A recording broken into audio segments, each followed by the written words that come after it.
ایک ماں کی آواز، میرا یہ گھر کبھی چہچہاتا تھا ہنسی کی گونج سے، کھلونوں کے بکھرے ہوئے ڈھیر سے، ننھے قدموں کی دوڑ دھوپ سے۔ ہائے وہ بھی کیا دن تھے۔ امی جان صحن میں بچھی کرسی پر بیٹھی تھیں، ہاتھ گود میں رکھے خالی گھر کو تکے جا رہی تھیں۔ ہر چیز اپنی جگہ پر تھی۔ شیشے کے برتن الماری میں ایسے سجے تھے جیسے کبھی ہاتھ بھی نہ لگے ہوں۔ کھلونے شاید کسی پرانے صندوق میں ہمیشہ کے لیے بند ہو چکے تھے۔ فرش اتنا صاف ستھرا تھا کہ اپنا عکس دکھائی دے رہا تھا، مگر اس صفائی میں، اس ترتیب میں ایک عجیب سی ویرانی تھی، ایک ایسی ویرانی جو دل کو کاٹے جا رہی تھی۔ یاد ہے مجھے، ہر کمرہ کسی کھیل کا میدان لگتا تھا، کبھی گڑیا کی شادی تو کبھی ڈاکو پولیس کا کھیل، صحن میں گیلی مٹی کے گھروندے بنتے تو کبھی بارش میں کاغذ کی کشتیاں تیرائی جاتی۔ پورا گھر ایک جنگ کا میدان لگتا تھا، بچوں کی معصوم شرارتوں کا، ان کی ہنسی کہکوں کا۔ امی کو یاد آیا وہ وقت جب یہ گھر ایک میدان جنگ لگتا تھا۔ بچے کبھی کھلونوں پر جھگڑتے تو کبھی ایک دوسرے کے پیچھے دوڑتے ہوئے گھر کو سر پر اٹھا لیتے، کبھی ان کی شرارتوں سے کوئی گلاس ٹوٹتا تو کبھی کسی کی معصوم سی لڑائی پر پورے گھر میں شور مچ جاتا، کبھی کسی کی ڈانٹ پڑتی تو کبھی کسی کو فوراً معافی مل جاتی۔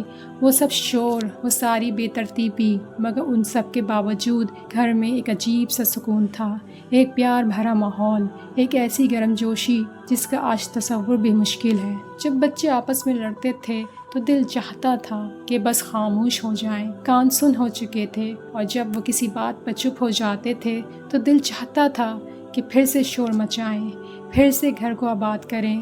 یہ عجیب کشمکش تھی جو آج مجھے کانٹوں کی طرح چبھتی ہے۔ آج ان کے تینوں بچے بڑے ہو کر اپنے گھروں کے ہو چکے ہیں، اپنی اپنی زندگیوں میں مگن۔ گھر میں نہ کوئی شور تھا، نہ جھگڑے، نہ کھلونوں کا بکھراؤ، صرف خاموشی تھی، ایک ایسی خاموشی جو امی کے کانوں میں چیخ رہی تھی۔ یہ خاموشی ان سارے شور سے زیادہ تکلیف دہ تھی جو وہ کبھی سننا چاہتی تھیں۔ ہر کونے میں، ہر دیوار میں، ہر بے جان چیز میں انہیں اپنے بچوں کی آوازیں سنائی دیتی تھیں۔ ان کی موجودگی کا احساس ہوتا تھا، مگر صرف احساس، حقیقت میں کوئی نہیں تھا۔ آج جب گھر اتنا صاف ستھرا اور پرسکون ہے نا، تو دل کرتا ہے کاش وہ پرانا میلا کچیلا شور مچاتا گھر ہی واپس آ جائے، کاش یہ تمام صفائی، یہ تمام سکون چھن جائے اور بدلے میں میرے بچوں کی ہنسی پھر سے اس گھر میں گونج اٹھے۔ آج جب گھر اتنا صاف ستھرا پرسکون تھا تو امی کے دل میں ایک ایسی کسک تھی جو جگر کو چیرتی چلی گئی۔ ان کی آنکھوں سے آنسو بے اختیار بہنے لگے۔ وہ رو رہی تھی اپنے بچوں کے بچپن کو یاد کر کے، ان کی معصوم شرارتوں کو، ان کی پیاری آوازوں کو، ان کی ننھی انگلیوں کے لمس کو۔